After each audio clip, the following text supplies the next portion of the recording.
welcome to the first North Bay Pride's inaugural municipal debate. The event that local headline reactionaries are calling disgusting, a big joke, and nothing to do with politics. The general concern of Facebook commentators seems to be that our intentions are to make a joke out of a political debate, rather than tackling real issues and that affect real people. But I, geriatric, can assure you that tonight's event will accomplish both. Here tonight on behalf of the federal leaders are the local candidates who are here to address our concerns as a community. Well, most of them. Before we introduce our panelists tonight, I would like to share a few thoughts about the federal parties and their leaders. There's an alarming number of LGBTQ+ issues on the table of the election this year, with 2 of the 4 major parties trying to roll back human rights around LGBTQ+ Canadians while expanding religious influence and stripping support resources for marginalized persons. This is an uncertain time for many of our most at-risk communities.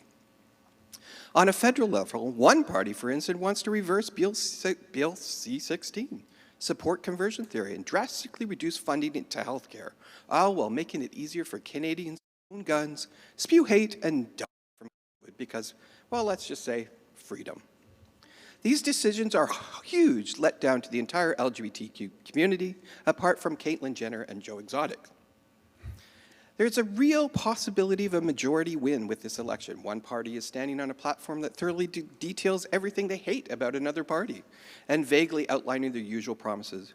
We invited Steve Turan to the debate, but he's been ghosting me harder than my last Grindr hookup. If you're watching, I promise, Stephen, this is not a conversion therapy exercise. You still can make it here. It is like solving the Da Vinci Code, trying to understand politics.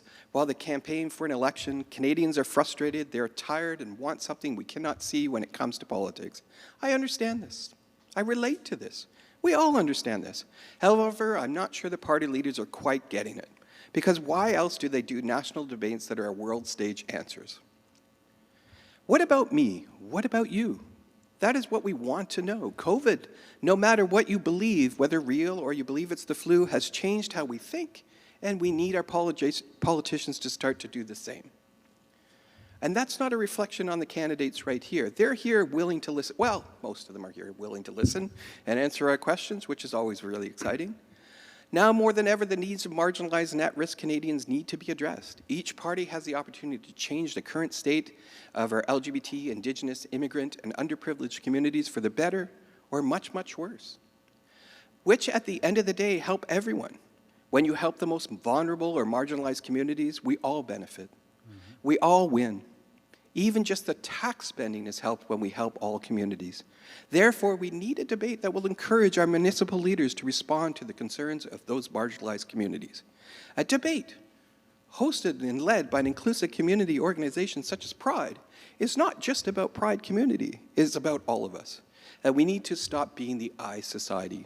We need organizations like Pride that will focus on specific needs of individuals rather than populist majority. That will cut through the usual song and dance of political nonsense and, hey, why the hell not? Let's let a drag queen do the moderation. So, each candidate is going to introduce themselves, and let's let the battle begin. Thanks a lot, Jerry. My name is Scott Robertson. I'm the candidate for the NDP. I'm a North Bay City Councillor. I've lived in downtown North Bay for 11 years with my family.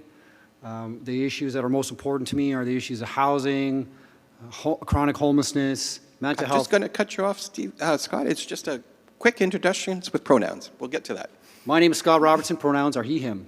Perfect. Anthony. Thanks, Jerry. Thank you, Jerry. Thank you, Jerry. Good evening. Bonsoir, Ani. Anthony Rhoda, Indigenous, Nipissing, Timiskaming, Dungiba. I'm Anthony Rhoda, the Liberal candidate for Nipissing, Timiskaming. I use he, him, his as pronouns. Perfect. Okay. Thanks, Jerry. Greg Galanti, People's Party of Canada, candidate for Nipissing, Timiskaming, he, him. Perfect. And our first thing we need to do is we need to invite our Chief Scott Macleod from Nipissing First Nation to come out and give us a land acknowledgement, and he gets to answer the first question.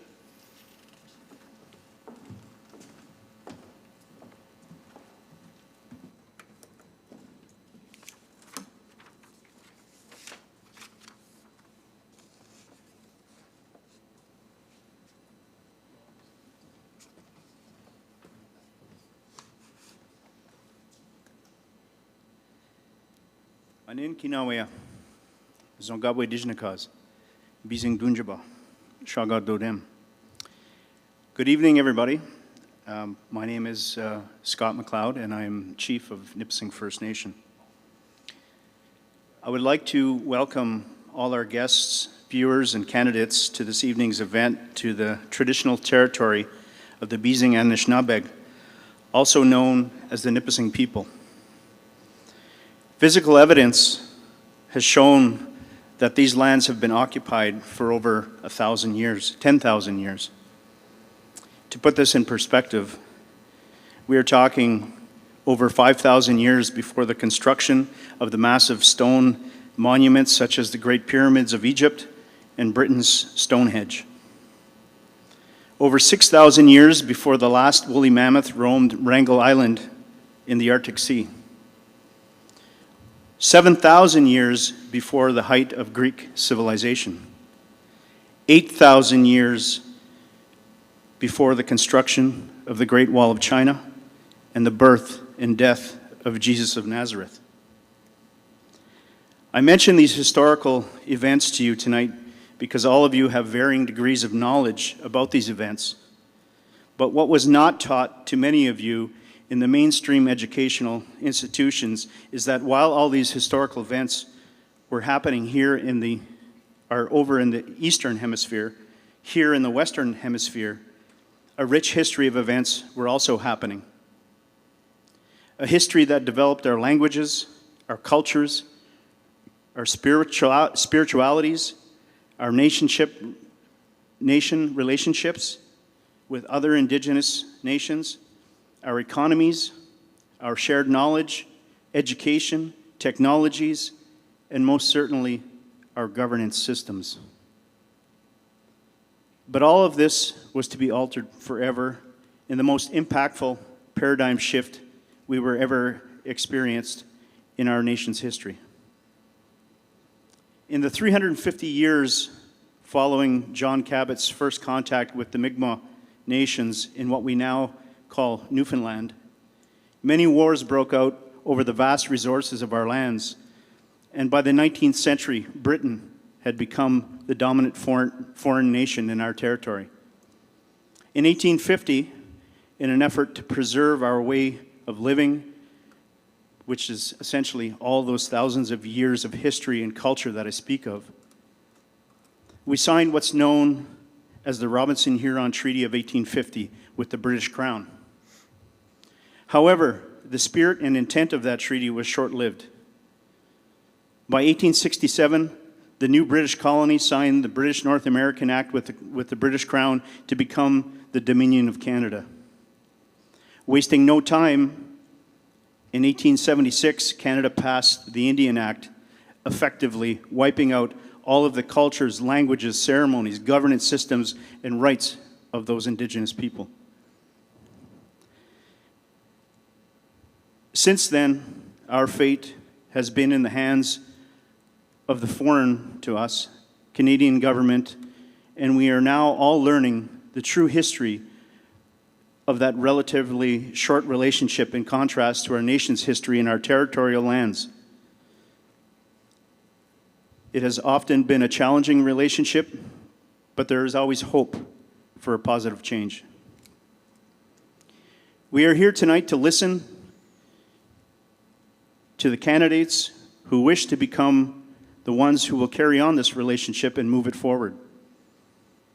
I encourage our audience to listen to what is said here tonight, and I encourage our candidates to practice the 7 grandfather teachings, which are humility, bravery, honesty, wisdom, truth, love, and respect.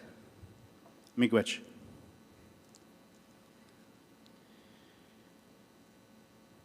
Now, on to my first question of the evening. Part of being the local member of parliament should involve knowing the issues and challenges of the constituents you will be representing in Ottawa. In your opinion, what are some of the most important issues and challenges for Indigenous people in your riding, and what would you do to improve them? go first? Yeah. Thanks a lot for the question, Chief Macleod. That's a tough question. I'm thinking of a lot of different things, things that are brought up as calls to action in the Truth and Reconciliation Commission, but I think I'm going to go with an issue that I've heard about mainly from the Social Services Board and relating to housing. I think, we did our most recent point-in-time count of people experiencing homelessness in our district, and we know that 42% of the people who are experiencing homelessness in our district identify as Indigenous people.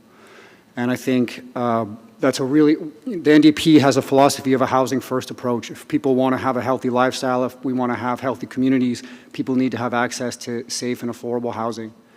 So for me, the issue of housing is an issue that I know from the Indigenous people that I know in my community who off-reserve living in North Bay.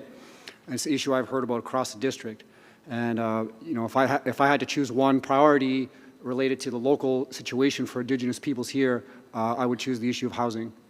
And I think, I'm sure there'll be time throughout the night to discuss the NDP's plan related to housing, but I think we need to act with urgency for housing, and we need to have a national Indigenous housing strategy, which is something that's mentioned in the United Nations Declaration of the Rights of Indigenous People, that Indigenous communities should be in charge and should have a leading role when it comes to issues such as housing and various other issues. It's something that the NDP believes in strongly, and something that I'm happy to work on as an MP with our local Indigenous communities to improve the quality of housing for Indigenous people on and off reserve.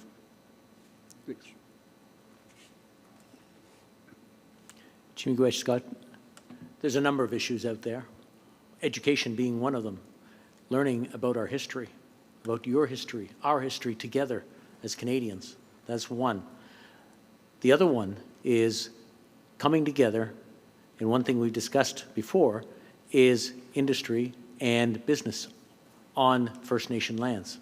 We've got a lot starting there, coming together. We want to make sure that it continues to grow and that it continues to create jobs. So the homeless issue goes away, so that people have a sense of self-realization on the First Nations community. And by continuing to make that grow, I think it's very important that we have that understanding between us, that industry doesn't stop at the border. And it's not just Highway 17 that runs through Nipissing First Nation. It's other places where people can work and develop and grow their families. I know that's one of the things that's very important to many members of the community who want to continue to grow what they have. And it's more than just retail. It's industry that's manufacturing, that's putting stuff together, putting services out there. And that, to me, is probably one of the first things that we have to look at expanding so that people will have the income and be able to support themselves and be able to participate fully in the Canadian economy. That is one part of it. But as I mentioned, the other one is education, is knowing. I remember C61 that was brought forward a couple of years ago, or about 3 years ago now, where the Anishinaabeg Ontario, Northern Ontario, will be writing their own history books. When you write your own history books, you can see yourself in the history of your area. And to me, if you see yourself in the history, you're a part of it. You're not just put aside as a side note of history. Miigwech. Thank you, Chief, for the question and your poignant remarks. I learned later in my life that my grandmother was Algonquin, so this is kind of a new journey for me. And, since I've lived up here, I've befriended a man from Nipissing First Nation, Dan Cucci, who's taught me a lot. I've learned a lot from him. I think the biggest single thing we can do to advance the cause of First Nations people all across the country, not just the Nipissing First Nation, is dismantle the apartheid act that is the Indian Act and install in a framework of mutual respect and cooperation a new system whereby First Nations people can actually take control of their own lives, their own futures, their own education systems, their own governance, in a spirit of cooperation with the Government of Canada and a period of mentoring, because we just can't. A top-down solution is what we've been doing since 1876, and we know that doesn't work. So we need to have a collaborative solution that involves bringing people up, not dictating from the top down. Thank you. Miigwech. Seeing as the Conservative Party candidate is not here tonight, that's my questions. I thank you for your honest answers. Miigwech. Miigwech.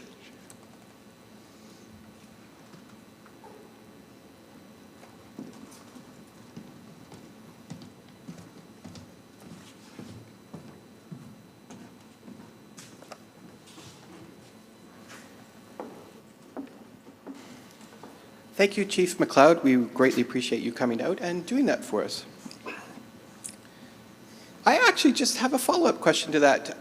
As an MP, would you actually work towards treating the First Nations as a sovereign nation moving forward? And I'll start with Anthony Rota. It's been part of our platform and part of what we've done since 2015 in the Liberal Party.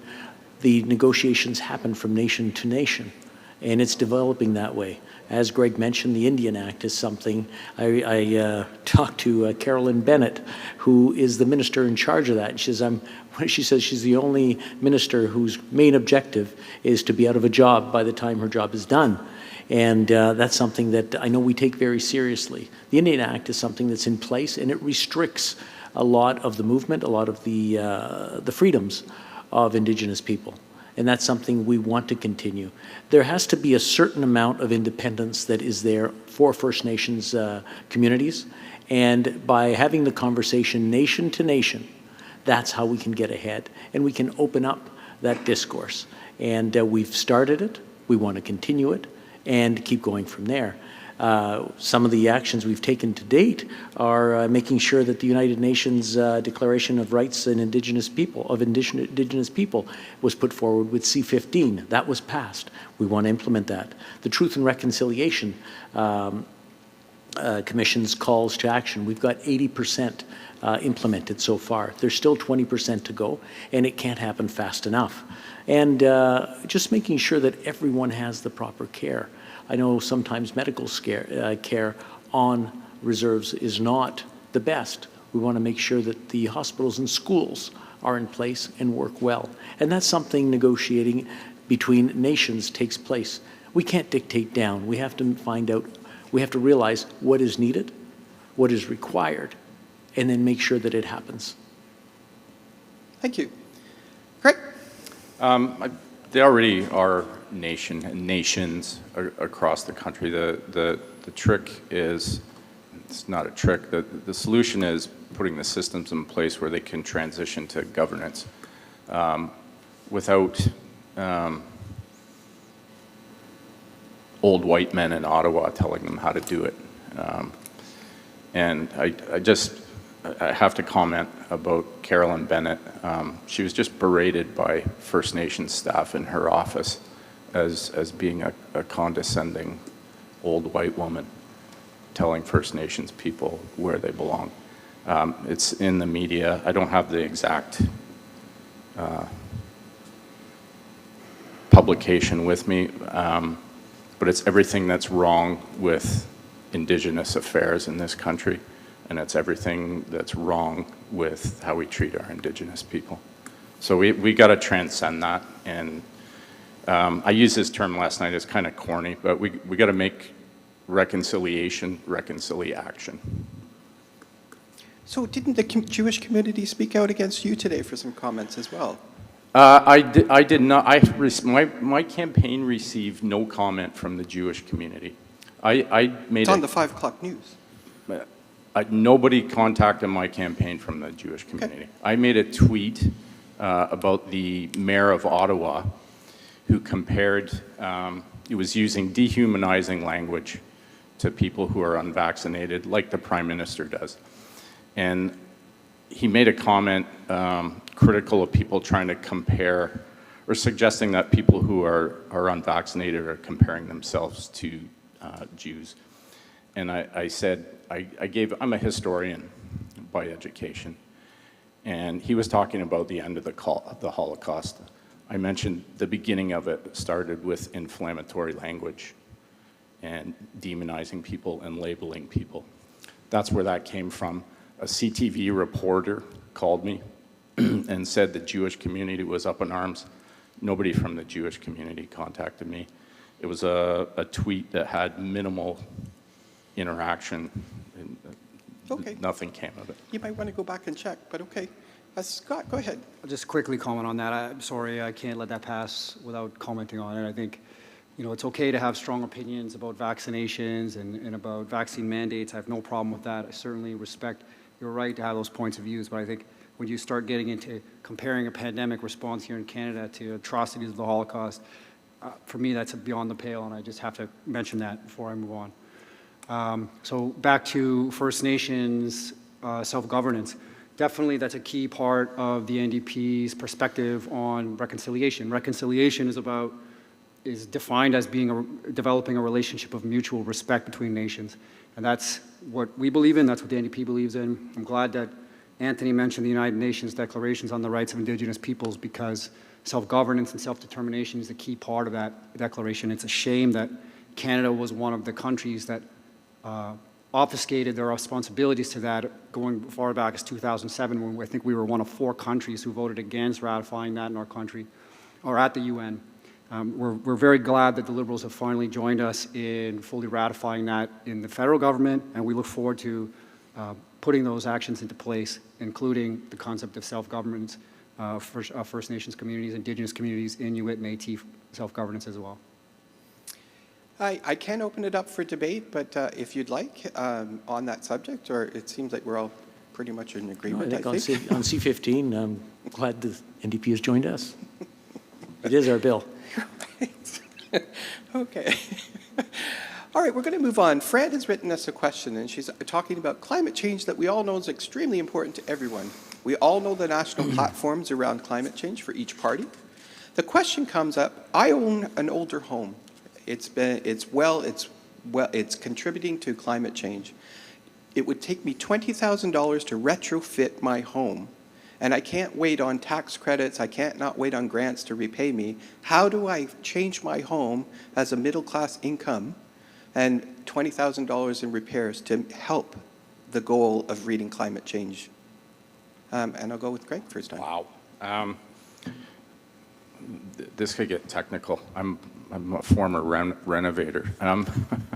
The biggest single thing, now, I just want to try and understand the question. Is she asking, as a government, what can we do, or what? How are you going to support the individual house owner that wants to retrofit their home to make it so it's not contributing to climate change? Well, a PPC government's going to restructure our income tax system to reduce personal income taxes down to 2 brackets. I believe it's under $35,000, 15%, $35,000 and up, it'd be 22%.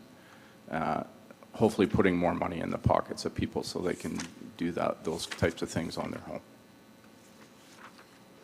Okay, Scott. That's it. Well, we need public dollars for that, right? The private sector is not going to be doing those things on their own.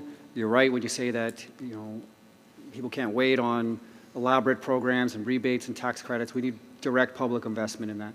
That's why the NDP's plan is about reinvesting fossil fuel subsidies that the Liberals have continued, even though they promised to end fossil fuel subsidies back in 2015. We're still using billions and billions of public dollars each year to subsidize the fossil fuel industry. We need to redirect those billions of dollars into that kind of a program, including the NDP plan calls for an extra $26 billion on top of that, funded through taxation that targets the ultra-rich and the most profitable corporations. So direct public investment is the answer, is the solution to that. Anthony. Now, this has to do with Fran's home that needs to be renovated. It's an older home, and it's polluting right now. Pollution is not free. We're charging for pollution, making sure that anyone who pollutes. But what we're doing with the money that we're getting, we're putting towards Canadians who can help. And part of that is, one, getting enough home inspectors who will come and assess her home, look at Fran's house, and see what needs to be done. Once they determine what would be best to get the maximum efficiency out of her house, because one of the things we're aiming for is by 2035, we want to make sure that all new houses being built and upgraded houses meet the net zero emissions so that they break even on the emissions so that there's no negative effect on the environment. We have to do that because the environment is something that we have to protect, because without the environment, the rest doesn't really matter. And what we're doing as well is if she's getting this report or if she can identify what needs to be done, she can qualify for a grant up to $5,000 to do the repairs on her house so that it upgrades it, and she will be very energy efficient. She will not pollute. She will be more comfortable, and it will save her money that she can spend on whatever she wants.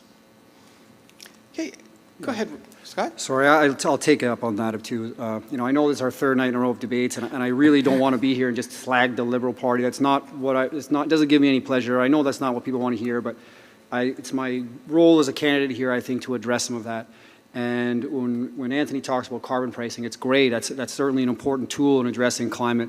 But when you exempt the biggest polluters, it doesn't really have the effect. It's fine to tax the carbon that I'm producing and the carbon that our homes are producing, but if we're exempting the biggest producers, it really doesn't seem that genuine or that urgent of an issue. And when we talk about, the money that you're gaining, the revenues that you're gaining from the carbon tax, we're still using billions of dollars to subsidize the fossil fuel industries. So we're exempting the biggest polluters from carbon pricing.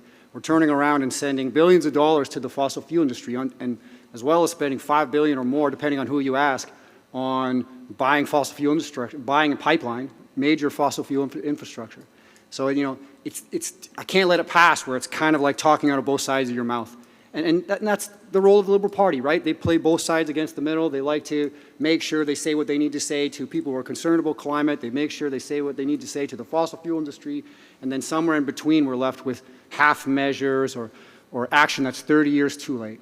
And with the issue of climate, we really don't have time for that. Sorry, Anthony, go ahead. I'm going to Yes, please. The Liberal government has spent more in the last 5 years on climate change, $100 billion, more than any government before. And it's something we take very seriously. And for gas companies, I'd like to know one of these subsidies that you talk about for the gas companies. Maybe just a quick name of one. Sure. Well, if you look at the International Institute of Sustainable Development, they do a report on this every year. Yeah, no, name one. I just ask you to name one. Well, I'll tell you the process. No, I don't want a whole story. I just want you to name one so I know what I'm up against. You want me to give you the name of the subsidy? Yeah, I what can is tell it? you the process under which I don't they want a get process. I want to know what's done. Well, you don't have one. You're So not the I Speaker hear a of the lot House of that here, right? lately from the NDP talking about all these massive People can subsidies. Google it but themselves. You Do Google a them and YouTube find search. out. What happens is some of those are in place, but those are being phased out gradually. And part of phasing out gradually is being reasonable. And I understand extreme parties want to be unreasonable because that's what they do. But what we want to do is make sure that the economy doesn't collapse. And we've got it in our books to stop all those subsidies by 2025, and we're trying to move it up to 2023. You I think promised that's us a that in reasonable 2015. thing. So we're moving Jerry- that way, and that's One where we second, want to be. So if you want to accuse something, look at it reasonably rather than as from an extreme left. Go ahead, Scott. I mean, Anthony's been a politician since the mid-'90s, right? He can spin pretty much anything he wants, and he's really good at that. Okay, wait a minute. If we're going to insult, I think what we wanted was we right. wanted some peaceful If stuff you- here. if you- don't He's listen been to me. slagging me I'll look- since this Hold on. began, I'll and, look- and it's Jerry, can I underhanded. res- That's can I not the res- kind of MP Right. we want in Ottawa. Right. I'm not trying to slag you. Let's just- Anthony, You have but- been. They're but this is an underhanded. election. This is They're an opportunity underhanded. for All us. right, fellas. This is an opportunity for Hey, us. fellas. I don't mind. I asked you I'm for a not fact. slagging You you. can get one. Come I'm back. talking about the liberal record. Anthony doesn't want me to be able to talk about the liberal record. Because Is what it- we want is someone who's going to go to Is it- Ottawa and work with the others. We're Jerry, not getting that here. I hear both of you. Like, just let's take a breath. Is it disrespectful for me to criticize the liberal record? Is that slagging? No, I asked for some facts to back Okay, up so your if criticisms. people want facts, don't take my word for it. Don't take Anthony's word for it. Go on the internet right now and look up the International Institute of Sustainable Development. They're out of Waterloo, world-respected organization, and go look Very at what good. they say about liberal subsidies. Don't believe Okay. me. Don't believe Anthony. Go look for yourself. All right. Greg, go ahead. Oh, thank you, Jerry. As much as I enjoy watching Scott and Anthony go at it, Well, we'd ask Steve too, but he's pretty silent over there. I gotta just say that they're arguing over which sector of Canadian society and economy they want to punish and tax for a country that's responsible for 1.5% of global greenhouse emissions and shrinking. As we get better at our emissions and at the technology we use to produce carbon. We could shut our economy off tomorrow, and the developing countries like China, India, they would take up that slack in a matter of months. So a PPC government wants to, and I've said this before, I've been saying it for a long time. We have the most regulated, environmentally sound, responsible energy extraction industry in the world. If you want a cleaner planet, you want more Canadian energy in it, not less. We have two parties here that want to slay the golden goose that contributes hundreds of thousands of jobs to our economy and billions of dollars to our tax base. That's insanity. Let's focus on improving that technology and selling it to the world and making it a cleaner place. Okay, but you could use that argument. However, if you go to Germany or one of the, as you call, socialist countries, they are not on fossil fuel or coal anymore. And they're doing quite well, and they have a booming economy. But look at the size of Germany compared to Canada. It's minuscule. I understand what you're saying, but you have to start from somewhere. And the point is they've started from somewhere, and they've changed their system to actually increase their economy, increase jobs. It just went green. But they're also not covered in ice and snow 7 months a year. We are. There's a lot of countries covered in ice and snow, and we're the only G7 country left in the world whose greenhouse gas emissions are continuing to rise. The only one. And that's the Liberal record. This is liberal urgent action. We have not even returned. We haven't even reversed the trend. Backed by the NDP, apparently, according to Scott at times.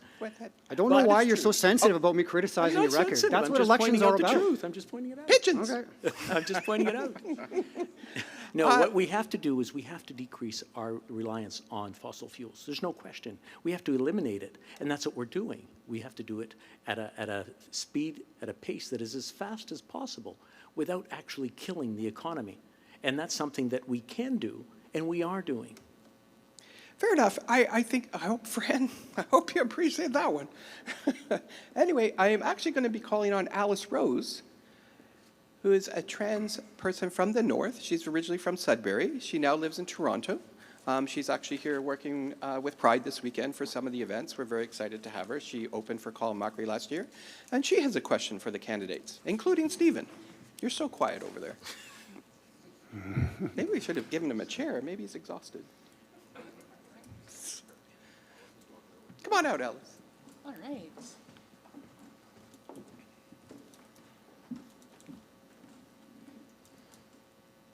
Let's see. Okay, I'm a comedian by trade, so don't take anything I say to heart.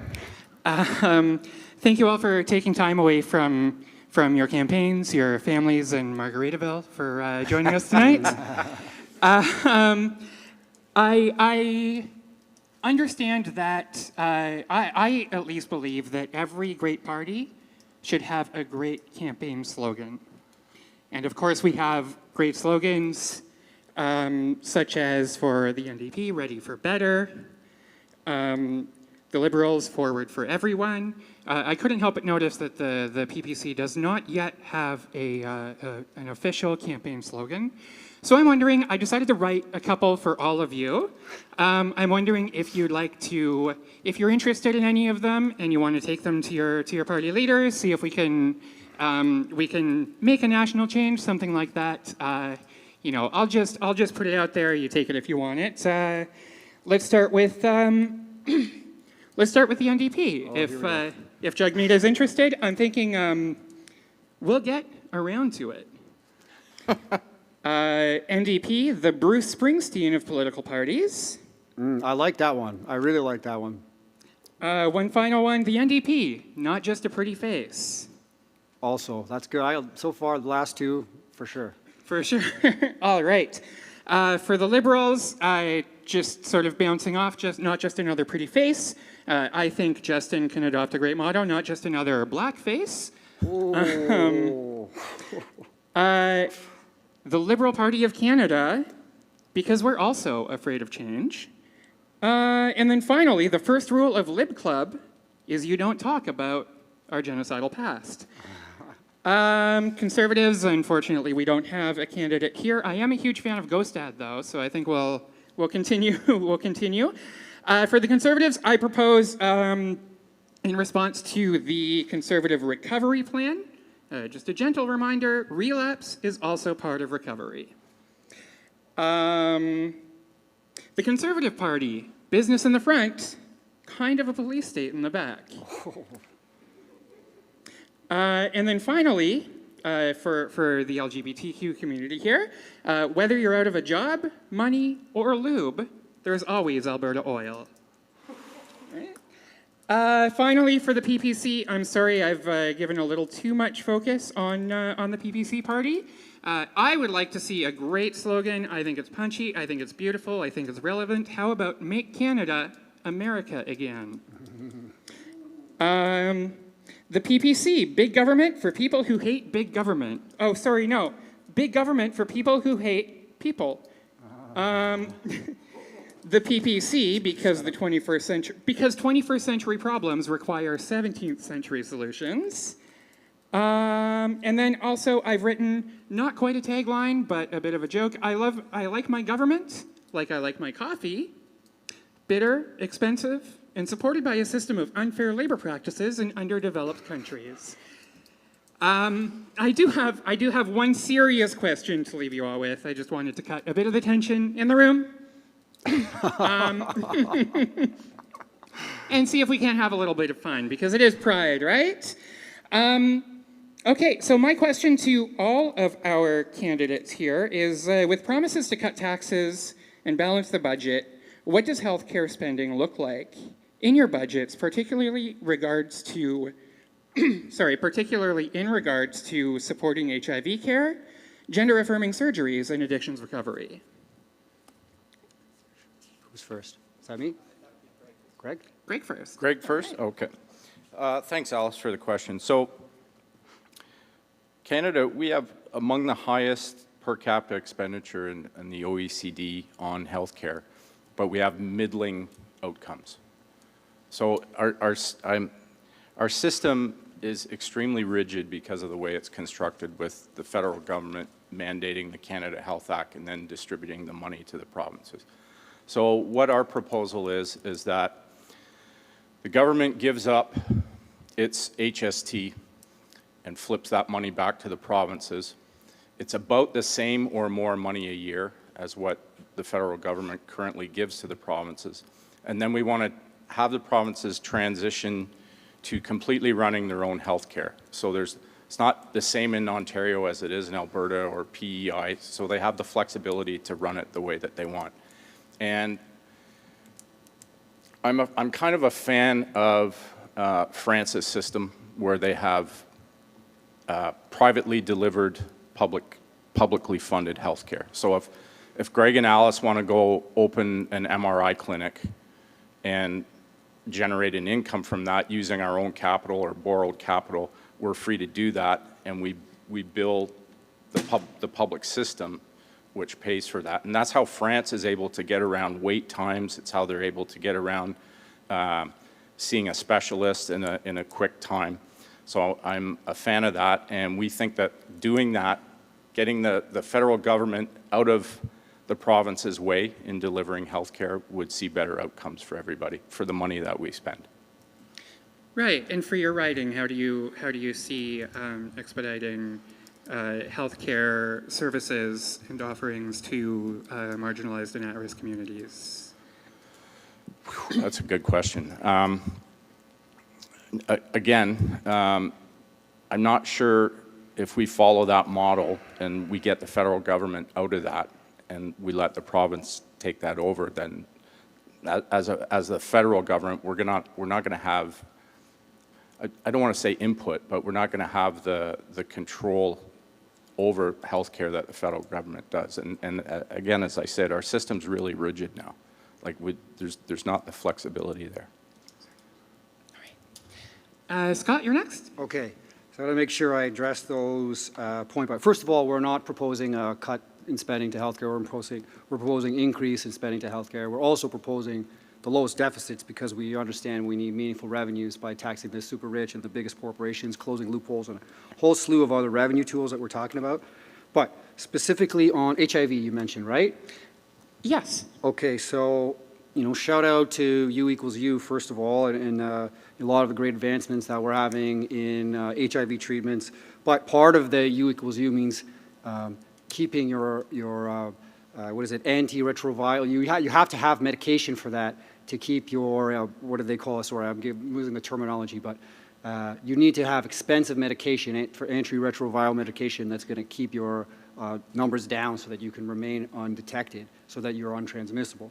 But that medication, depending on where you live and depending on what your coverage is, can be extremely expensive, prohibitively expensive, which is something that is absolutely essential to people who are living with HIV and their families and their loved ones.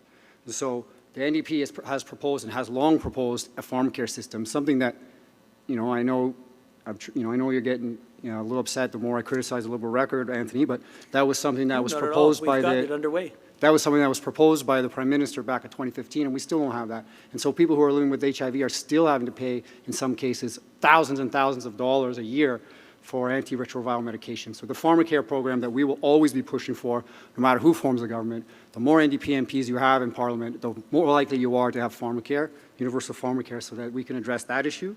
You talked about gender-affirming procedures. The NDP believes that that should be part of our public health system. The procedures themselves, as well as the medications that go along with it, that can be, in many cases, life-saving, literally an issue of life and death, as I'm sure you know.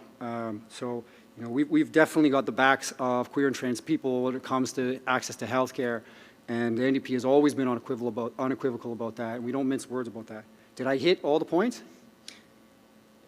Yes. Okay. All right. Thanks for the question. Great. And Anthony, you're next. Yes, very good. Thank you for the question. One of the things we want to do is immediately invest another $6 billion on top of the $4 billion that's already committed to support the elimination of healthcare wait systems. That's something that is plaguing us right now.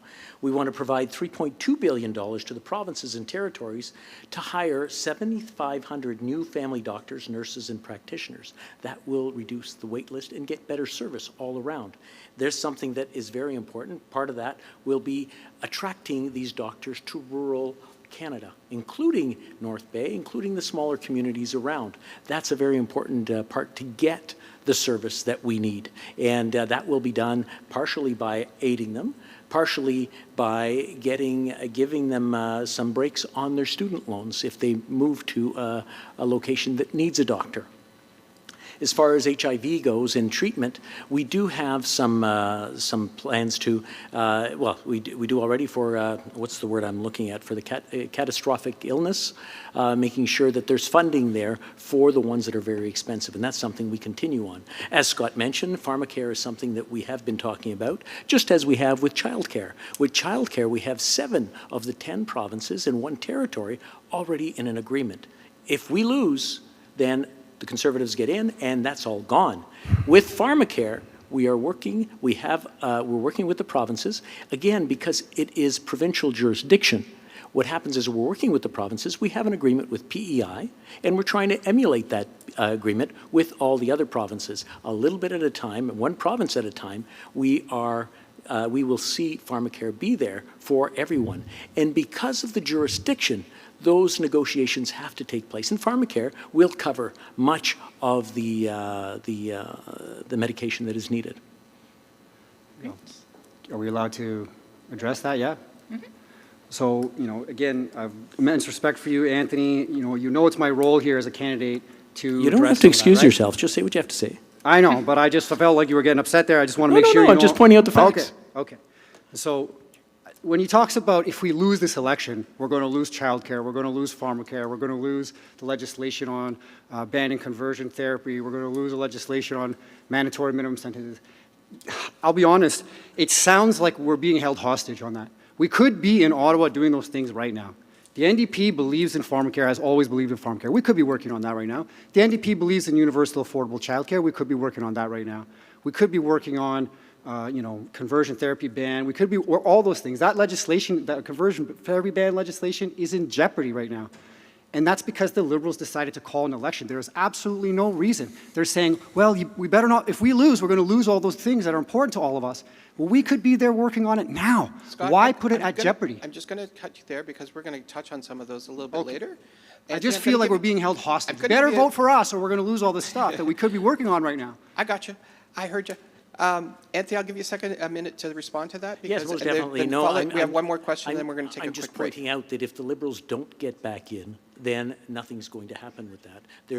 Scott is right. We'll lose C6, the ban on conversion therapy, Pharmacare, the daycare. There's a whole slew of things that we've already introduced and we're working on.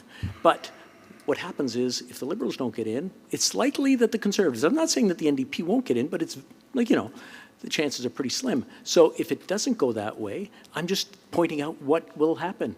I mean, let's say if it doesn't work out, we'll end up losing all those things we've been working on for years. One of the things that I don't know if anybody follows, I wrote an article recently about Pharmacare from the Labour perspective, an individual perspective, and also from the government. We had quotes from the Minister of Health and so forth. One of the issues that came out of that really came clear is that the discussion is that the provinces, some of them, were not cooperating with the concept of Pharmacare. Specifically, Doug Ford was named and Jason Kenney. So the question comes up as part of that, how are you going to deal with that premier that's taking that resistance, and how are you going to get around that? And I'm going to start with you, Scott.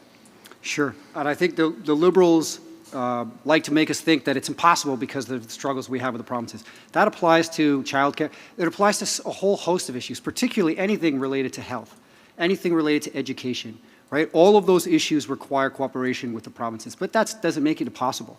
Anthony said here the other night that you can't expect it to be overnight. Of course we can't expect it to be overnight, but sometime in the last 6 years would have been nice, particularly when you have a majority government for 4 years, right? So we are the only rich country that has a universal healthcare system that doesn't have a universal pharmacare system.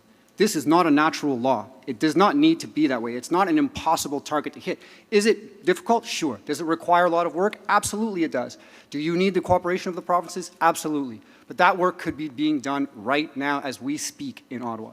So He mentions that you have already won provinces. But That's the question great. is how are you going to deal with someone like Premier Ford on this issue? Well, I think, to be honest, on this, there's a lot of areas of agreement. I think if Anthony and I were sitting in the restaurant chatting, we would have a lot of areas of agreement on a personal level.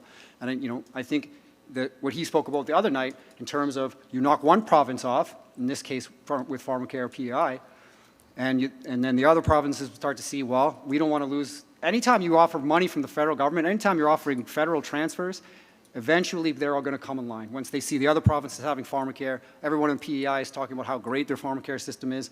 Well, the people next door in Nova Scotia are going to want it too. Then Anthony? I just want to thank Scott for endorsing the Liberal plan. That's exactly what we're we doing. want to work. We want to work with working whoever with forms the it. provinces. A good government works together, that's right. We're working with the provinces, and he's absolutely right. That's what we're doing.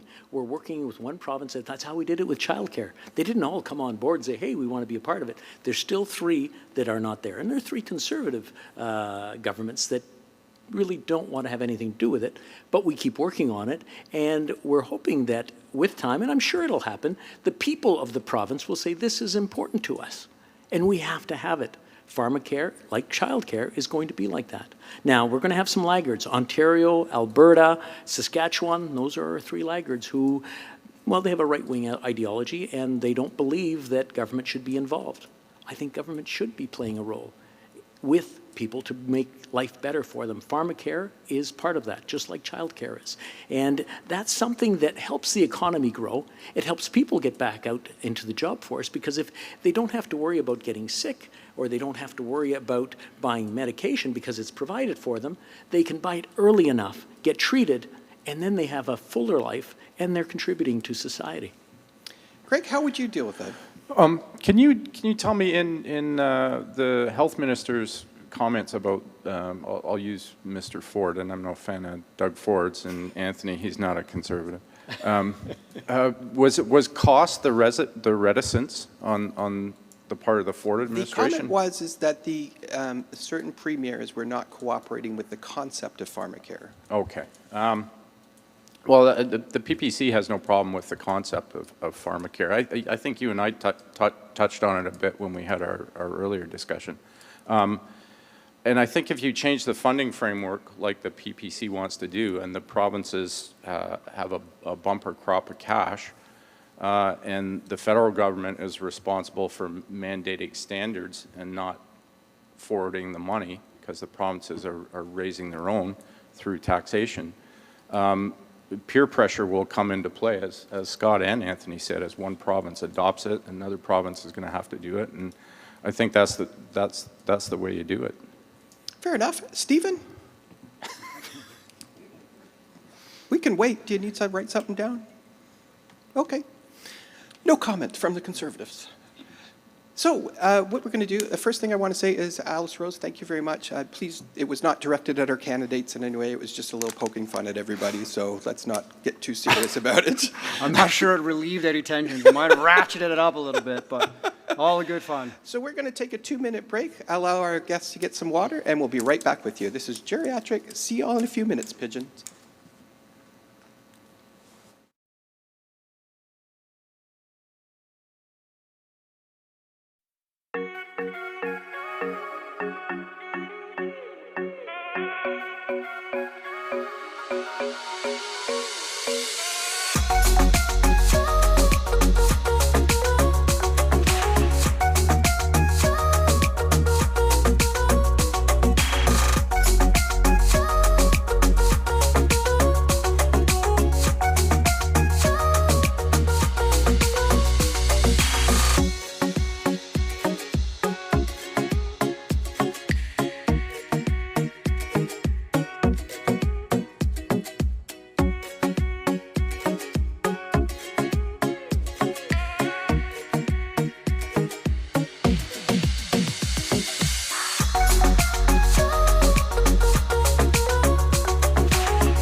Sorry, I was drinking wine during the break, so keep up with me. All right, candidates, so we're going to talk a little bit about childcare. There's a couple of questions that have come up. One of them is about vaccinations. How do you prevent stigma around the vaccinations when kids are going to childcare? So what are you going to do? This is around vaccinations around COVID. So kids are going, or parents are getting their vaccines. Children have passports like we did, I don't know, when I went to school. We had a vaccine passport for polio and everything. So the question comes up is, how are you fighting the stigma around the COVID to educate folks so that they accept everybody and we take precautions for those that don't get vaccinated? And I guess we're going to start with Anthony on this one. Yeah, I mean, if you're working for a federally regulated industry, like the airlines, the trains, or whatever, what we're looking at is making it mandatory. If you want to work for those industries, just to make it safe, it has to be mandatory, because we believe that we don't want to see anything spread more than it has to. And that's one way of doing it. As far as the children goes, the vaccines are being developed, and the testing was done for adults, but it's not done for the children yet. Some of them are just coming through, and I believe wholeheartedly that the vaccines will be tested, or they are being tested, and they will be approved. Mainly the dosage is what they have to adjust, and that'll be coming up shortly, and I would like to see that happen so that all of us, like for polio, like for typhoid fever, like for smallpox, it'll be eliminated from us, and we won't have to worry about it in the future. And this is a question from a viewer, so this is not us lining this up. Go ahead, Greg. Okay. Well, teaching kids about stigma starts at home, right? And as far as the government goes, we have to start approaching this from a bit of a better place, a scientific place. And I want to put some perspective on this. If you go to the Public Health Ontario COVID data tool, and you look up, it's actually a pretty great resource. You can go and call up a map. You can call up different categories, cases, trends, deaths. Before I came here tonight, I looked up the 2 health units in Nipissing, Timiskaming, which are Parry Sound, Muskoka, and Timiskaming health units. And in 18 months of COVID, there has been 11 deaths in a riding of almost 90,000 people. There has been 915 cases in a riding of almost 90,000 people. So is COVID a thing? Yes. Has our response to it been proportionate and rational and based on public health? No. It's been based on politics and fear. And if we're going to stop stigmatizing people over COVID or any other disease, we have to approach it from a rational, science-based point of view, and we haven't been doing that. And you're talking, I'm speaking from someone that's worked on the front line of care delivery for 30 years, and I've worked through 3 pandemics, SARS, H1N1, and this. And our approach to this has been off the wall compared to the other 2, and I'll leave it there. Thanks. Scott, go ahead. Right. So I believe that vaccinations are safe. I think it's the right thing to do for public health. I encourage everybody to get vaccinated. Everybody who's eligible to get vaccinated. That's the main thing. I think is an issue of education, making sure that we're communicating the science, and we're letting people. We're trying to reduce as many barriers as we can to access to the vaccine and to education. But is the question referring specifically to people who are unvaccinated? I believe so, yes. So, we already have systems in place now. Like my 7-year-old is not allowed to go to school without proof of his vaccinations, right? We already have that situation. I think when we're dealing with people who are completely opposed to getting a vaccination, of which I've spoken to many over the course of the last 4 weeks, and I've talked to people at the door, and those people are out there for sure. Most people have been vaccinated. The vast majority of people have been vaccinated, but there are still plenty of people out there who are not vaccinated. And I do think it's important not to stigmatize them or demonize them or have a make sure, push them further and further away into the margins. I want to say to the people that I've met who are unvaccinated and who are against vaccination that although I disagree with you and I want to encourage you to get vaccinated, that I've definitely heard you and that I've seen you, and that I don't think that you are evil people, or I don't think that there's something wrong with you intellectually. We have a disagreement. I think it's an issue of public health, but absolutely your voices have been heard by me, and I want to make sure that even though I disagree with you, that your voices are brought to my party and brought to Parliament if I'm elected MP. Can I interject, Jerry? 1 second, we'll be right back Sure. to you. I think Anthony wants to... Well, I think Scott said that very eloquently. He did a good job summing up. It's look at trying to us. get as much buy-in as possible because it's about protecting the public. I used this example last night. I remember in the 70s when they introduced the seatbelt law. A lot of people refused to wear seatbelts because, I have a right to drive without a seatbelt. And then they start realizing that if I do get in an accident, I have a much better chance of surviving and less injury with the seatbelt. The vaccine I see as a seatbelt for your health. It keeps you safe and it stops it from spreading. And we have to look at everyone, and we want to make sure we include everyone. Stigma is something that it's a dirty word. Basically, you don't want to put a stigma on someone, but you want to encourage them as much as possible. At some point, though, you have to put a law in place that says, look, for the public safety, for the safety of all Canadians, we're going to have to enforce it. I believe what the problem was is it's not necessarily about the numbers. It's about the hospitals being overrun with the numbers. and then doctors having to make decisions that you're going to die today, I'm sorry, we don't have room for you. And I think this is the misunderstanding of what the lockdowns and everything meant. But I'll give you a chance to respond Sure. to that. Okay? So I won't address that particularly, but I just want to get back to what Scott was talking about, the unvaccinated. There's a lot of misunderstanding out there about what unvaccinated people in the instance of COVID are talking about. They're not anti-vaccine. I'm not anti-vaccine. I've had every vaccination under the sun. And with Except respect to the COVID vaccine, Except yeah, I'm not COVID vaccinated. I had COVID and my immune system did what it was supposed to do. I've made an informed decision about this vaccine. I'm not in a risk category, particularly since I've had it, but a lot of people have made the decision by researching them and have decided that it's because they're not in a risk category, the potential side effects of it aren't worth it for them to take. And Steve, I'm sorry, but when Aaron O'Toole stands up and says vaccines are safe and effective for use, he's not talking about the COVID vaccine because he can't. We don't know this yet. There's no long-term data on these. We are actually still in the trial period. It runs till 2023. So when somebody says they're unvaccinated, it doesn't mean they're anti-vax. It means they've made a decision for themselves about this particular vaccine that they don't want to take it for very personal reasons. I understand what you're saying, but I don't think the millions of people that are dead from COVID would be agreeing with you. Well, okay, let's talk about that. There's 8 billion people in the world, and only 25% of them have been vaccinated. There's But 6 are billion. you suggesting that the people that died are expendable? No, I never said that. Come on. Okay, I'm just making sure. No, but let's again, it's perspective. Let's look at Statistics Canada 2020 report on all-cause mortality. There was no excess deaths in Canada in 2020, and at the very bottom of that report, there's an asterisk that says the overwhelming majority of the people that died of COVID were over the age of life expectancy, had comorbidities, and they would likely have died anyway. Let's push through the emotion and look at the raw data and analyze what actually is going on. That's all I'm saying.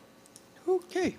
Anthony, we're going to open up a little bit of debate here. Go ahead, Yeah, Anthony. no, I just point out that when someone gets sick with COVID, they're rushed to the hospital. And when you look at who is getting sick, it's usually the unvaccinated are 36 times more apt to be in the hospital and take up beds.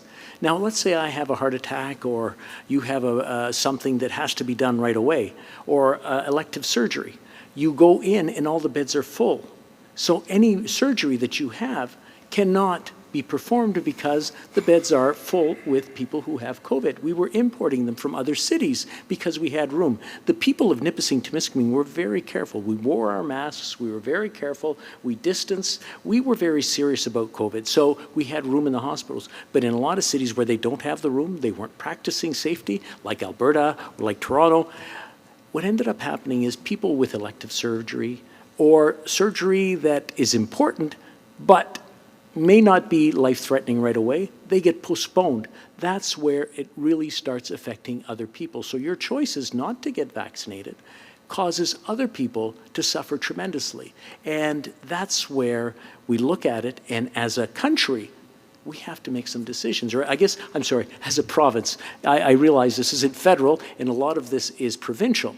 But I would like to see the province take a little harder stand. It comes down to federal mandates and stuff too. So To a certain extent, but I mean, it is the provincial jurisdiction. But I mean, we'd like to encourage them. One of the things we've done is, as a Liberal Party, we've offered to any province who works on a passport system the funding to help them develop it. Hopefully that they develop something that's right across the country, that's the same, and we can then use it when traveling abroad as well, that we can coordinate it with foreign countries. Scott, go ahead. No, I mean, I agree with all that. I mean, I think what's said needs to be said here. I have nothing to add. Okay. Greg, go ahead if you want to sum up. I'll sum up. And I just want to get back to accountability and perspective. 50% and this is from the CDC, so I don't know how reflective it is of Canada. It's probably similar. But 50% of the cases in the United States that are classed as COVID hospital admissions were admitted to the hospital for something else. And while they were in the hospital, they did a COVID test. They tested positive, so they made it a COVID admission. There's a lot of medical bait and switch going on with the data because there's a lot of money involved in COVID care. States, provinces, hospitals, regional health units getting assigned funding depending on their COVID statistics. So we need to take that apart and look at it and just have a whole of society approach to this. Thanks. I'll take the bait on that a little bit. So you're suggesting that health officials are misrepresenting COVID information illegitimately as a way to get more funding? Yeah. You're suggesting that health officials Scott, are come lying. on. The Pat Phillips in Earlton has publicly stated that the Timiskaming Health Unit rejects 9 out of the 10 adverse reaction reports for these vaccines that he's submitting because they don't want to deal with it. We are, the government, Anthony's government, threw a pant load of cash at COVID. Rightly so, maybe. But all I'm saying is let's take this apart honestly and find out where the money went and why. It probably goes against my better judgment to continue this, but I think that's, in the conversations I've had at the door across the district over the last 4 weeks, maybe that's the part where it really separates me, where I have a hard time with the people I've spoken to at the door. Not all the people, like you say, it's not a panacea. It's not all the same. There's a lot of different opinions. It's not all one group of people with the same opinion, right? But I think when we get to the point where we start accusing health officials of sinister activities that are either for financial gain or somehow because they want to harm members of the public, something that you haven't said. You haven't said that here tonight, but I agree, Greg. You haven't said that here tonight, but I have certainly heard that at the doors, right? I'm giving an example of I can be empathetic and I can almost understand where people come from in some cases, even though I disagree. That's the area where it gets a little too far for me, is that health officials have sinister motives. I think what most society has done is they forgot that we have never lived through a pandemic before. And I think that's the challenge. Pandemics come every 100 years if you look at history. So it's roughly every 100 years we go through the same cycle. So that's why we've done this debate. We want to think differently. We know we need to think differently. This has changed everybody's outlook, like from everything from part-time work to full-time jobs. So we're going to get back to that, but I'm going to move on to another subject. Matt Ashcroft is a conversion therapy survivor. There's also a documentary coming out as well of his life story, which you can check out. Matt, come on out and ask your question.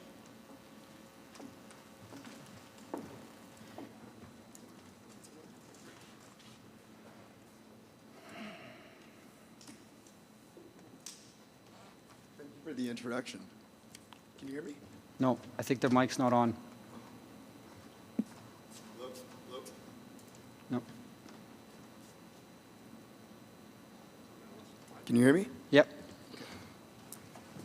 So, thanks for the introduction. So, again, my name is Matt Ashcroft, and I'm a conversion therapy survivor and activist that is trying to end conversion therapy in Canada. I went to a United Nations meeting at Harvard. I went to the House of Commons before the pandemic to deliver my first press conference, and being a part of global meetings with Outright Action International. Overall, I'm a global expert on this issue.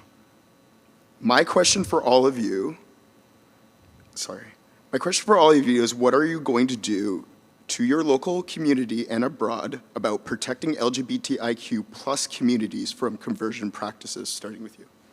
Sure. Thanks a lot for your question. Thanks a lot for your activism. Thanks for sharing your story with us. Conversion therapy is harmful. We know that, extremely harmful. I don't think there's any reasonable debate about that, not that I'm aware of anyways. It's something that needs to stop. It needs to stop across the country. It needs to stop around the world. It should already have been stopped.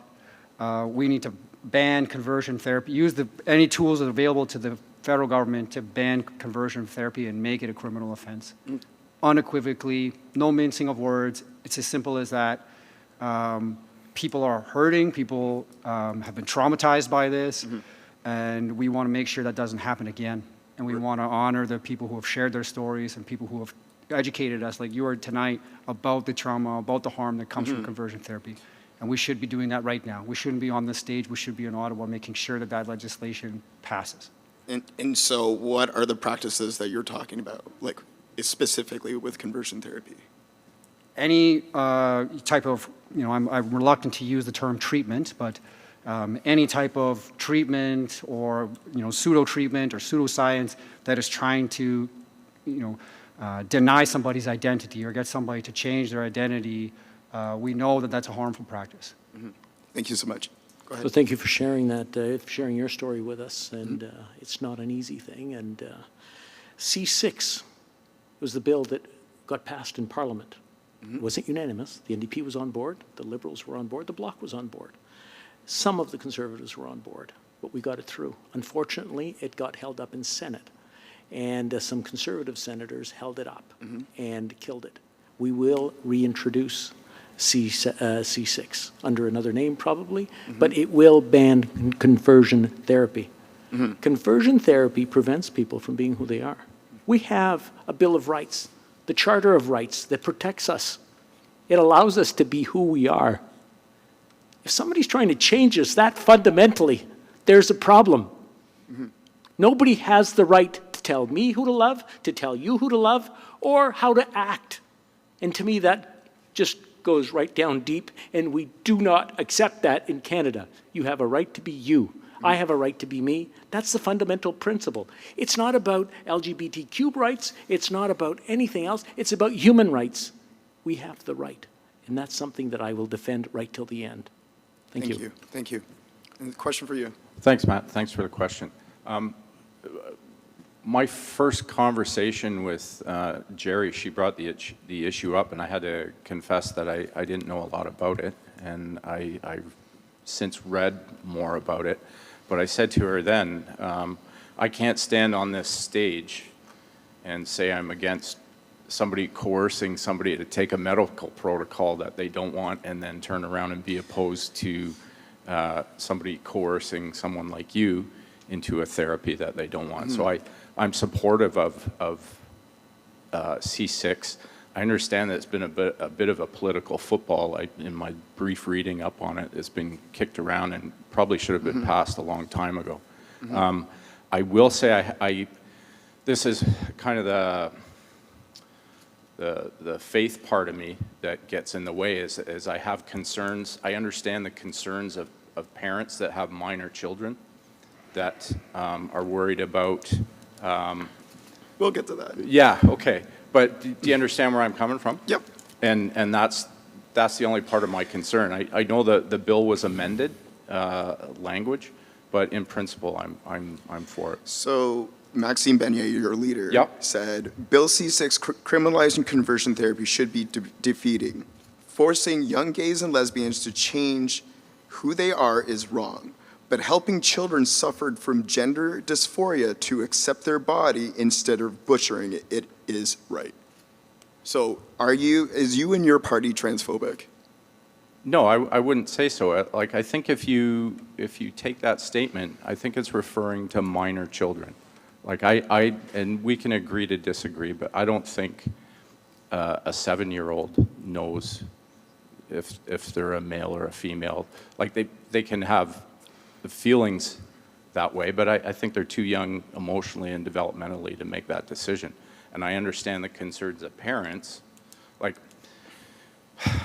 how difficult is this? The case in BC, the custody case over the 7-year-old where the mother took the child and wanted to transition him, the father was against it. Wouldn't it be the child's choice? At 7 years old? Who are you to say what a child is able to do and not to do?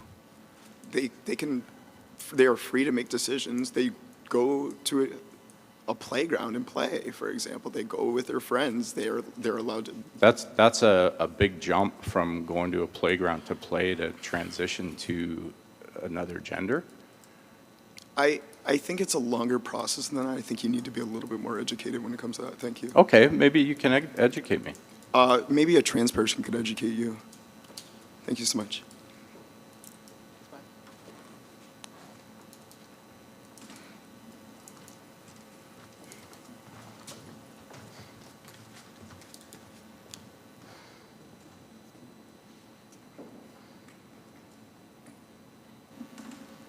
Thank you.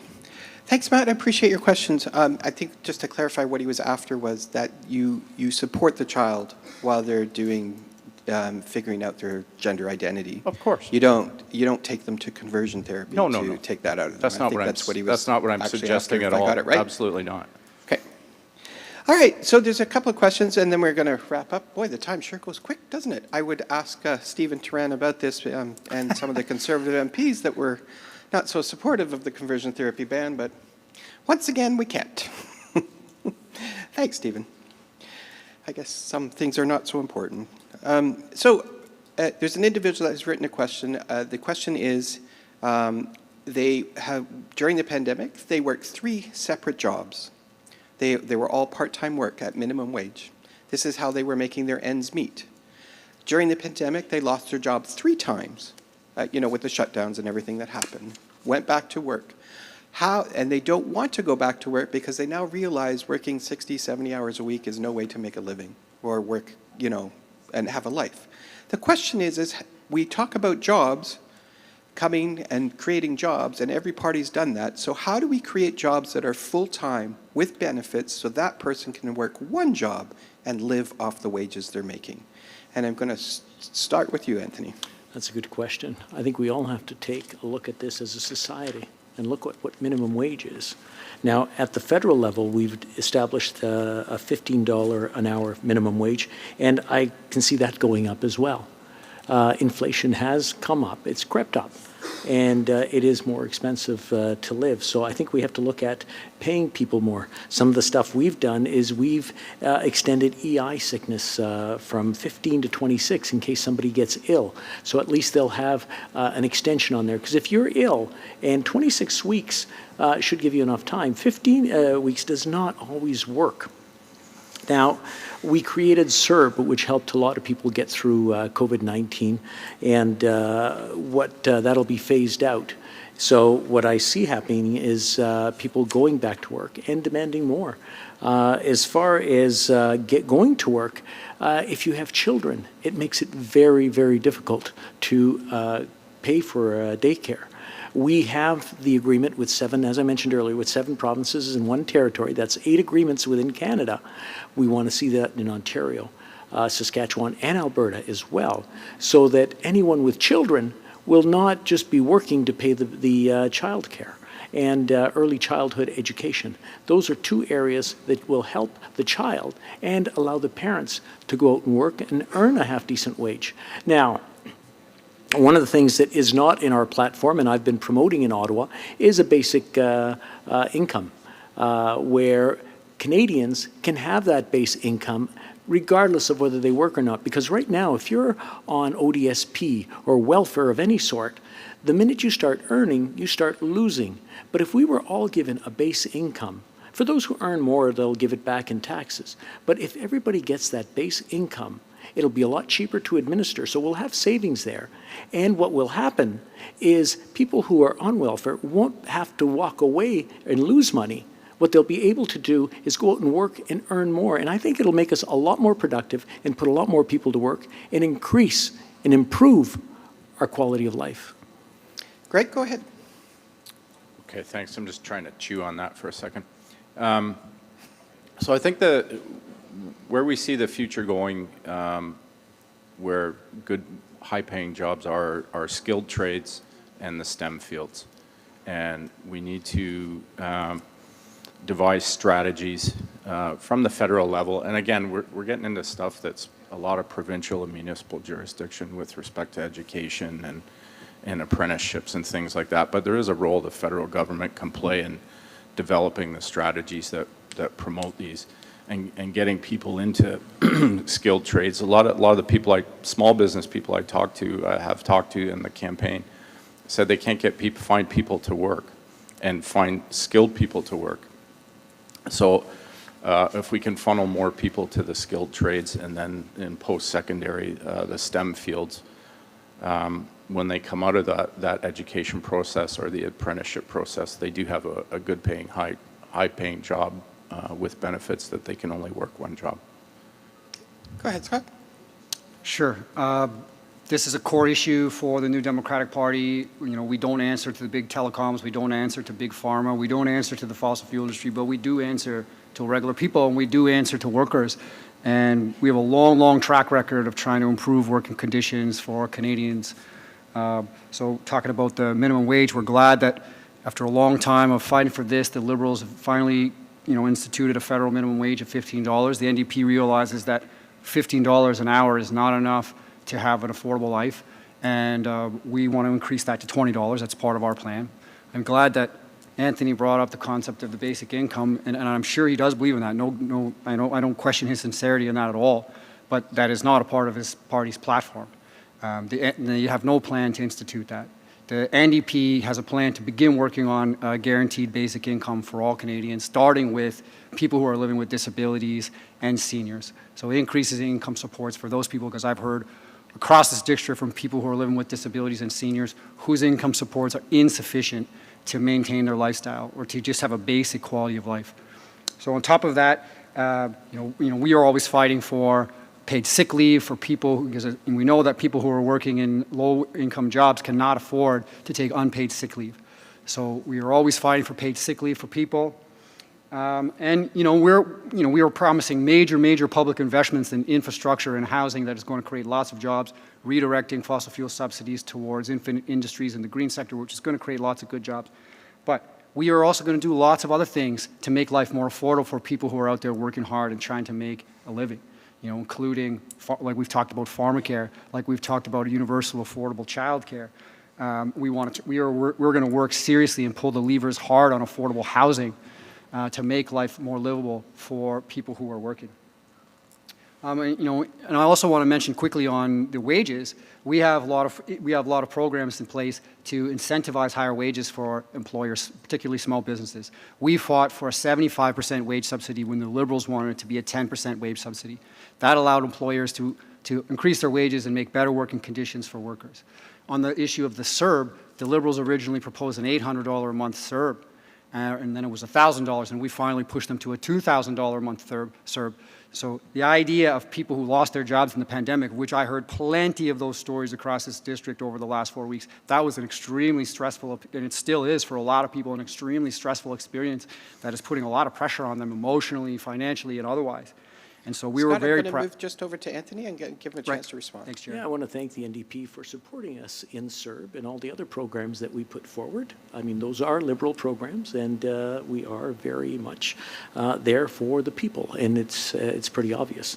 That's something that is very important to me, especially. As I mentioned earlier, the basic income is not part of our platform, but it is something that has been talked about quite extensively in the Liberal ranks, and I can see it coming up sometime soon.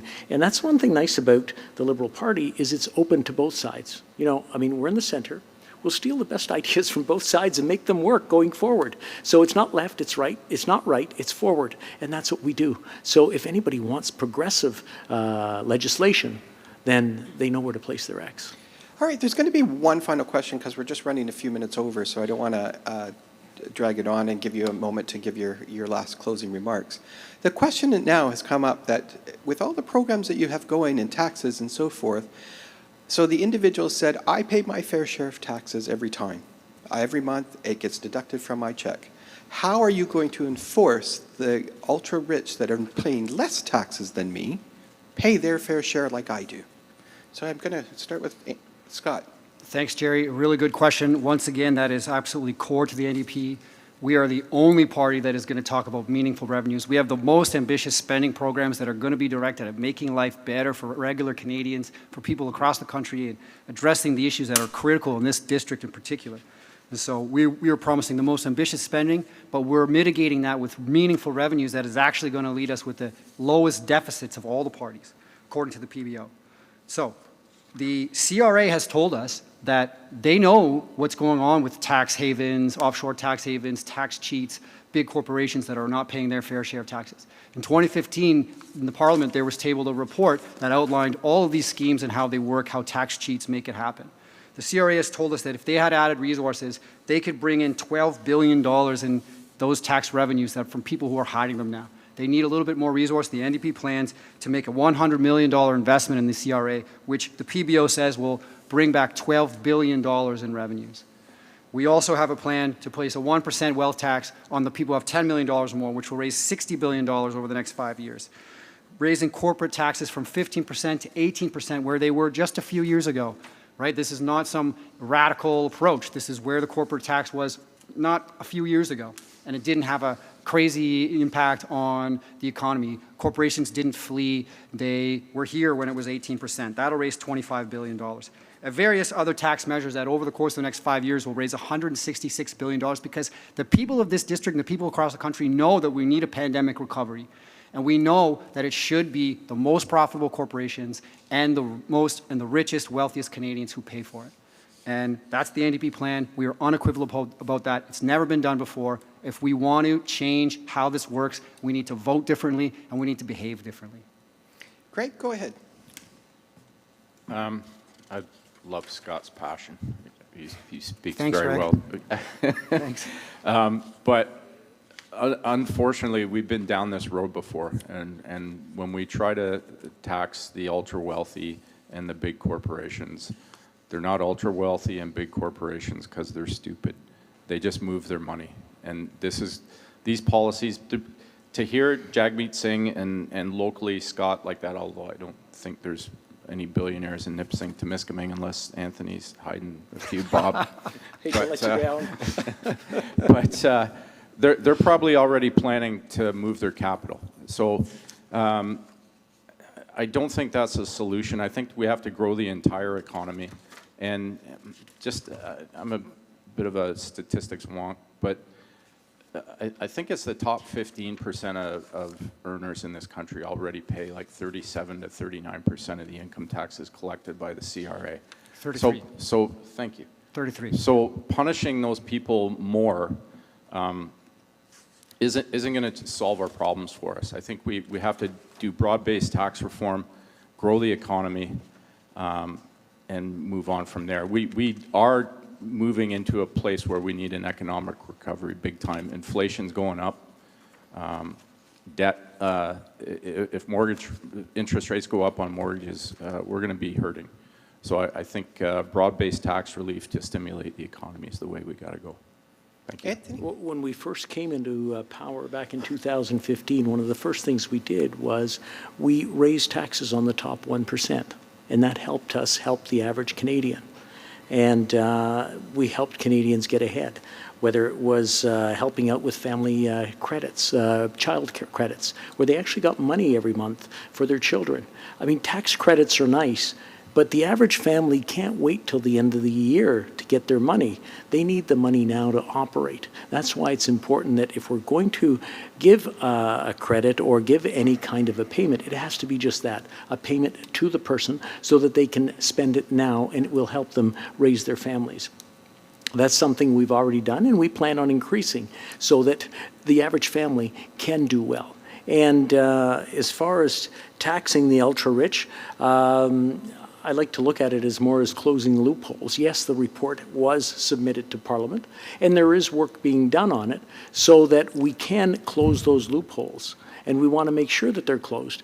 I mean, these people are paying accountants like $1,500 an hour, like to find these loopholes, and they're finding them. And we have to have the staff and the people on our end to find those loopholes and close them as fast as they can find them. You know, the CRA was ramping up and was closing in on it. With COVID, everything has gone almost, I'm not going to say stagnant, but it's not moving anywhere near as fast as it normally does because we don't have the resources and because of all the changes. As we come out of COVID, and I'm hoping that we come out of COVID soon, it's looking good, we will ramp that up and close those loopholes so that wealthy Canadians can pay their fair, or will pay their fair share of taxes, and income redistribution is part of what we do in Ottawa. That's what's important. Because if we let it concentrate too much, which is what we've been doing since the 1980s, it is not good for all Canadians or anyone. I think one of the things that people do not understand, it's actually not 33% on all their money. They pay the same tax amount on the first 100,000. Right. Then it's that higher rate for the next 100,000 and so Right. forth. So Yeah, I just wanna 33% on income above Certain amount. 216,000. It's a marginal tax bracket. Right. Yeah. So whatever your Yeah. margin is, that's So, what you kick up on. Quickly on a couple things there, if I can, Jerry, yeah? So we're proposing to raise the top marginal rate from 33 to 35. In many, many countries across the world, countries who are beating us in the UN Human Development Index, where we used to be at the top, now we're way down the line on the Human Development Index. If you look at the countries above us on the Human Development Index, they all have top marginal rates higher than 33%, higher than 35%, some of them 40, some 45, some 50.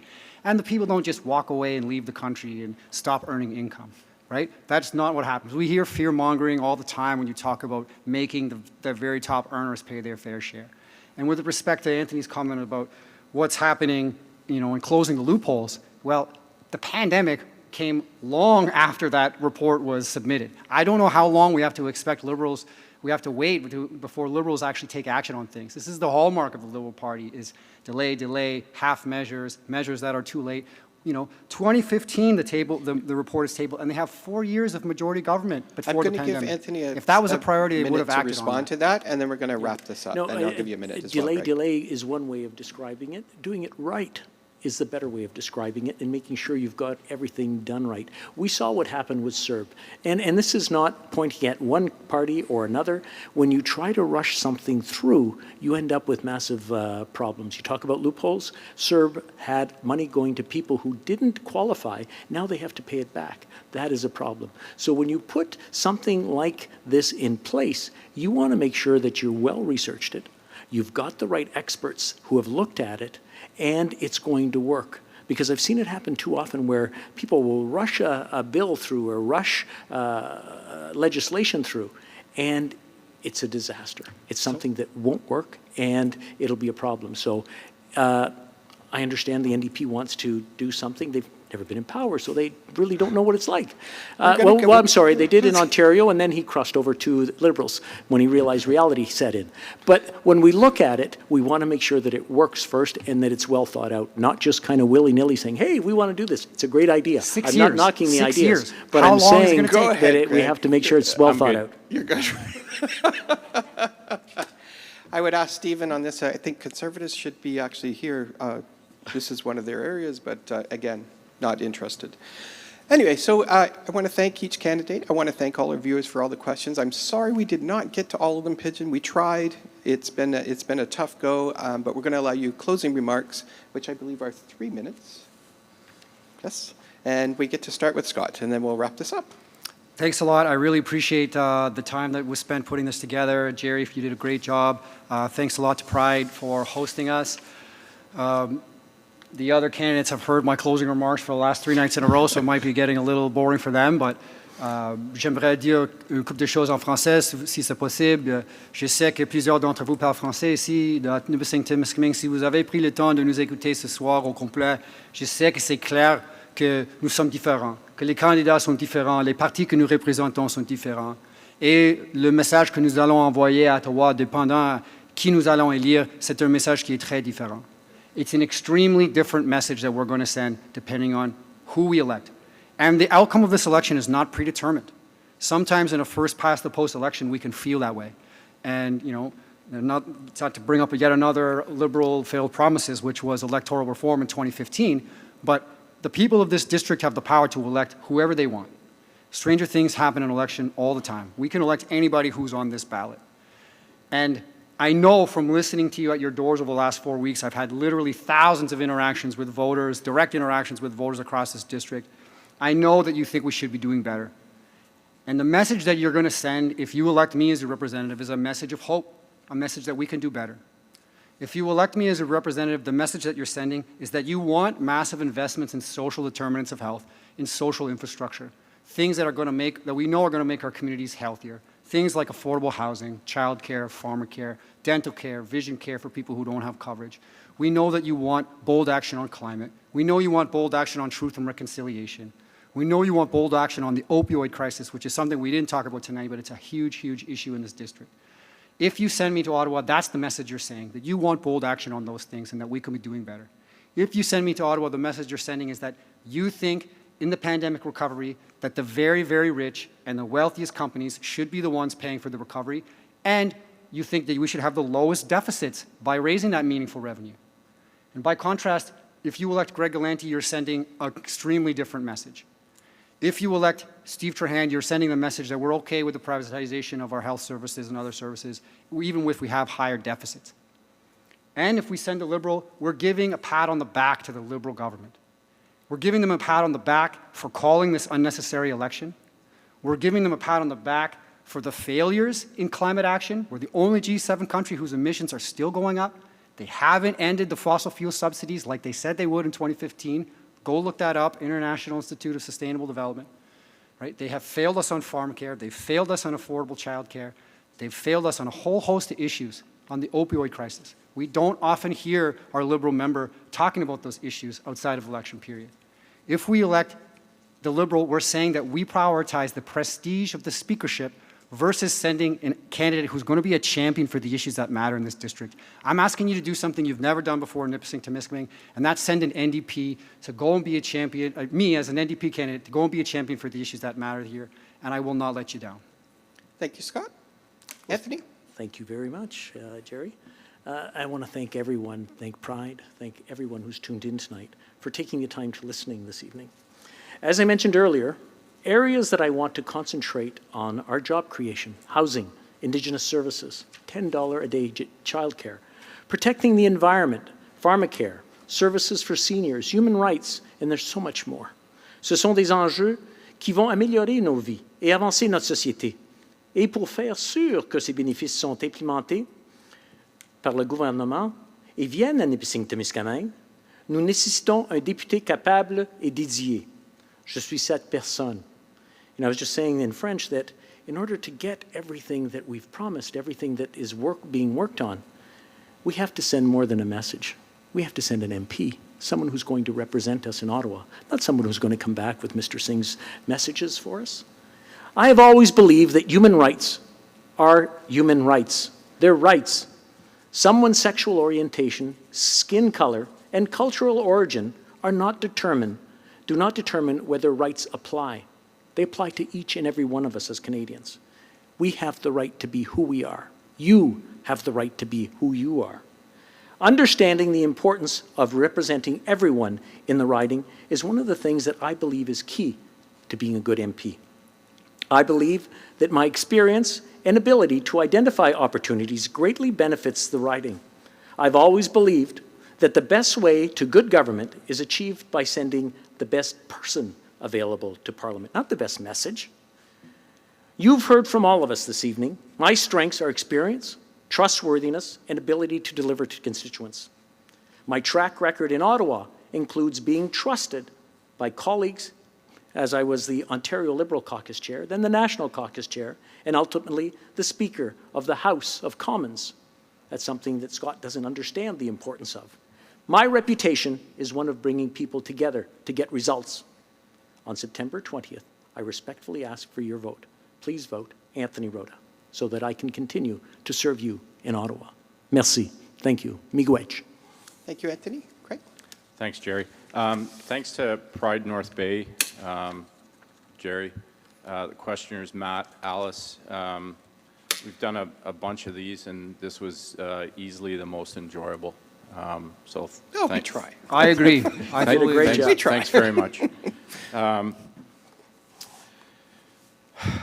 Where do I start? Einstein is credited with saying the definition of insanity is doing the same thing over and over again and expecting a different result. So we've been playing this red and blue game at Tiddlywinks for 155 years. And where's it gotten us? The country's $1.4 trillion in debt. and half of that has come in the last 6 years. Anthony's boss promised us sunny ways, and for the last 6 years, he's called 60% of us racists and white supremacists, homophobes, Islamophobes. He calls himself a feminist, but the strongest women in his cabinet he throws under the bus when they stand up to him. If we want more of that, then we're going to send Anthony back to Ottawa. I don't think it's going to change if we do. And the establishment likes to keep labeling us as left and right because it works for them. Makes for great events like this where you guys come out and poke fun at the redneck in the gaudy shirt.